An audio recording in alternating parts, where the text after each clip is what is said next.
Welcome back, and if you've joined us for parts 1 and 2, I say thank you.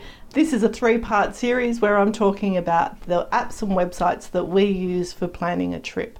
And today we're going to be looking at the on-the-ground experience. If you haven't seen part 1 and 2, the links will be down in the description below, and we would love for you to have a look at those. There's also a companion blog. We're going to be looking at how I navigate when we're on the ground, managing our money. Some of these apps I may have mentioned in one of the other 2 videos in passing. In this video we'll go into a little bit more detail, or we'll take it from a different perspective. As I've said previously, we will often rent a car and do a road trip, or even just do a day trip with a car or something. And I will quite often start off using a company like rentalcars.com or Europecars or one of the conglomerate search engines to start with, and then maybe end up going to a site depending on whether Phil's can get a corporate rate for a car, which we've done in the past as well. But I'll also see what those search engines like rentalcars.com or Kayak or something like that will have on offer. We've talked about navigation in a previous video in this series, and again I want to touch on it. When we hire a car in Europe, we usually have data, and we'll talk about that in a little bit more detail later on in the video. For now, I want to talk to you about Waze and this brilliant travel app that we've fallen in love with. We use it every day, not just when we're traveling. This is our go-to. When Apple CarPlay links to our car from our phone, one of the first apps that opens up is Waze, so that we can be keeping an eye on the flow of traffic around us, and especially when traffic's really heavy. It gives you details like how slow the traffic's flowing, so how much longer your journey is going to be. Even if you haven't got a destination in mind, it'll give you the level of congestion, I guess, for that particular area. We just find it really lovely to use because it is used and information is fed from the GPS of other people using the app. You just get up-to-date information. When we explore on foot, we use Google Maps. I use it in the planning stages. I use Google Maps for everything in the planning stages, but when it comes to being on the ground and wandering around a city or trying to navigate the public transport, if they don't have a local app, or sometimes even if they do have a local app, because we know how Google Maps works, we use Google Maps to navigate a city and navigate public transport. If technology isn't something that you like, or you don't have a SIM card, you can always usually pick up a paper map from a hotel or tourist information centre. Tourist information centres are a great place to get any information about a town anyway. So it's always worth popping in and saying hello, because there might be something going on that particular span of time that you're visiting that you didn't realise was on, that had slipped through the general Google search of things in that city to see. Or they may even be able to explain to you about closures or anything else. So if you need a paper map, you can usually get them from the hotel, but I'd also recommend ducking into the tourist information centre. We use the Wise card for money on the ground now. It's going to be our go-to card. It taps, it's got no hidden fees in it. The exchange is really quick. We've found that it is so easy to use. Last year we used it right through Poland and our stays in the Czech Republic, and then we used it in Estonia and Finland and had no problem at all. Tapping, inserting, doing whatever we needed to do. We loved Wise with its 40 currencies to be able to convert to. It blows currency travel cards out of the water. A lot of those only have the 10 major ones. Always it's a good idea to have an app like XE Currency Converter on hand, so that you can always keep an eye on what you're spending in your currency.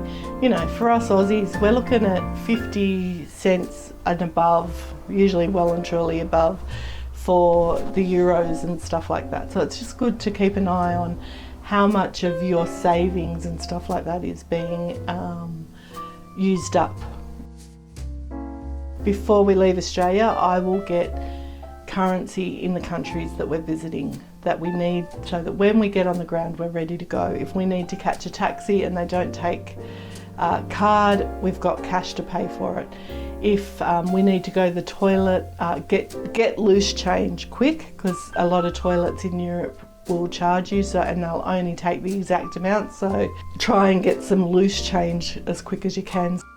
Staying connected is more important than ever. I know on our first couple of trips to Europe, we just relied on free Wi-Fi in cafes and at the hotels, and as they were spattering around, the ones that you could tap into around the city. But in 2018, when we took our boys and they got local SIM cards, changed our worlds forever, because we realised the ease of navigation, how you could pull things up at the last minute and not have to try and find somewhere with free Wi-Fi to log on to or anything like that, but you were always able to do it.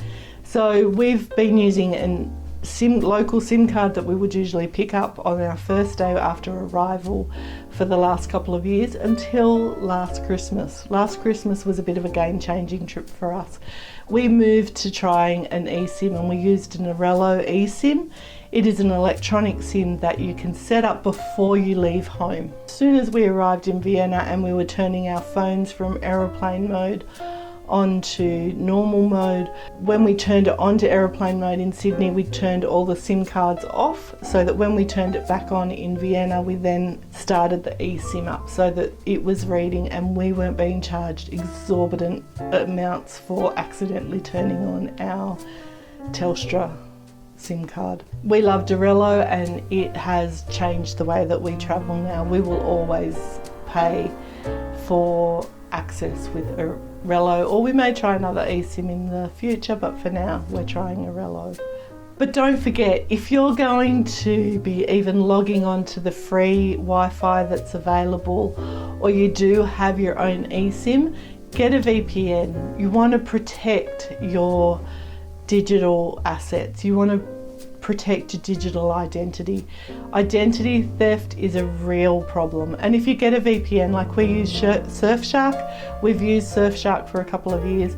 With a VPN, you not only protect your digital identity, but if we need to do something back in Australia, we can change our location to Australia and log into an Australian network, and then be able to do what we need to do with our Australian accounts without any problem.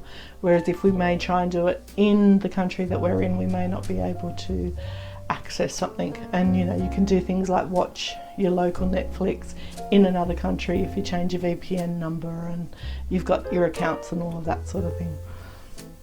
Before we jump into a few more tips, I would love it if you subscribe to our channel. Commented down below how you're finding our tips. What tips have you used in those areas so far as budgeting and eSIMs?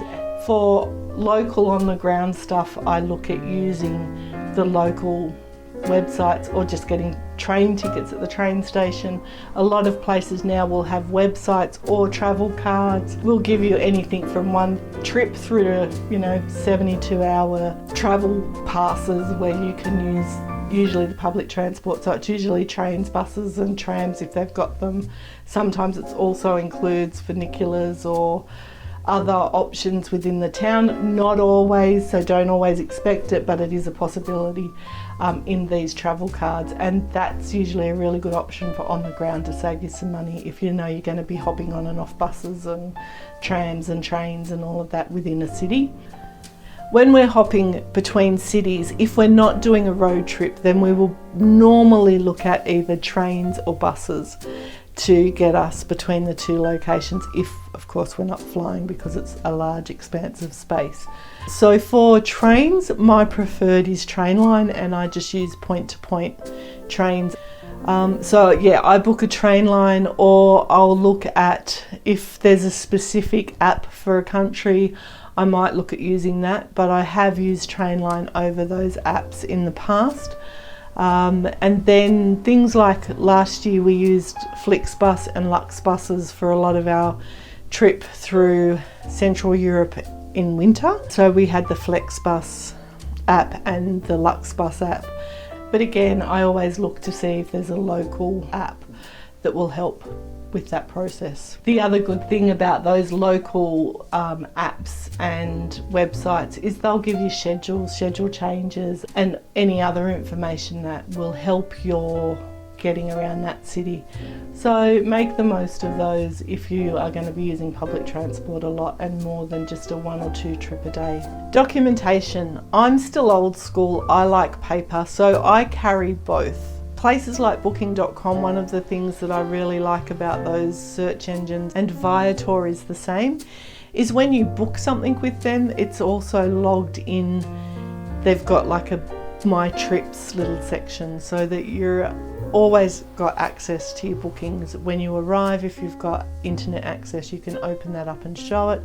I just like that paper feel. I have the relevant information that is important for me highlighted, so I know that I can flick through that and see it really easily, and not have to try and read my phone, because you know, being over 50, glasses are a thing and I'm not very good at wearing them all the time. I like to leave a copy of my passport at home. I have a digital copy of my passport as well, and I also have a photocopy of my passport in with the rest of my documents in my carry-on, as well as any bookings that we've got, flights, hotels, and all of that sort of stuff in that document folder. I have insurance. Make sure you get travel insurance. Make sure you've read the product disclosure statement so you know what you're covered for. So I keep all of that together in this folder, so it's all accessible if I need it, and I keep it in a safe space within my luggage. I just pull out those day-to-day tickets or hotel stubs or anything else that I need for that particular day. I'll carry with me, but everything else is stored away out of the way, so I don't have to worry about it. But I do then have a digital copy. I use Notion, is my chosen organizer. I use that for all of my office stuff anyway, but I have a trip planner where I've got a whole lot of different databases and have daily itineraries and all sorts of things within my Notion. It's my way of keeping things a little bit more organised and just in one place. I would share with you an app that is fun but got us out of trouble once, and that's called Fog of World. In 2013 we did a bit of a road trip for part of our first trip to Europe with some really good friends, and Michael and Phil are both tech heads and love things like that, and they'd been chatting about what they had and what was new, and Michael was using this Fog of World. Fog of World is this app that tracks you by GPS, and as you navigate through the streets or fields or wherever it is you go, even across the air in some spots, it defogs the world. And so at the end of your visit in a destination, you can see how much of that particular place you covered or uncovered, as the place may be. Now, how did this get us out of trouble? Just after Phil had downloaded it onto his phone, we went to Venice, and this was when we didn't have any data, so we had no way of tracking where we were. But we were wandering through the streets of Venice, and if anybody's been to Venice, they know that once you get out of that public area, you're just wandering down alleyways and along canals and just having a grand old time. Well, we got lost and we couldn't find our way back. So in the end, after sort of going round in circles and feeling like we couldn't get anywhere near a main area that would direct us back to where we needed to go, Phil had the bright idea to retrace our steps in Fog of World. And what we did was we went through, and if we went off course, we'd start to defog somewhere else, so we'd turn around and go back to where we'd already defogged. And eventually we got back to I think we got back to near the Rollato Bridge. It was either near the bridge or back to San Marco, but we got back to where we needed to be, and it saved us. But it's also now, it's a great little thing, and we both have it on our phones now, so it's a bit of a competition to see who gets the most of a city defogged when we're in a new destination. Thank you for watching part 3 of our app and website series. I hope you found some help in it and maybe found new ways to use apps that you already use, or maybe apps that you haven't considered using in the past. If you did, let us know in the description below what apps you are looking forward to using next, or as I've said before, what apps you've got that you use as an alternative to the ones that I have mentioned here today. As always, thanks for joining us. Travel brilliantly. Bye.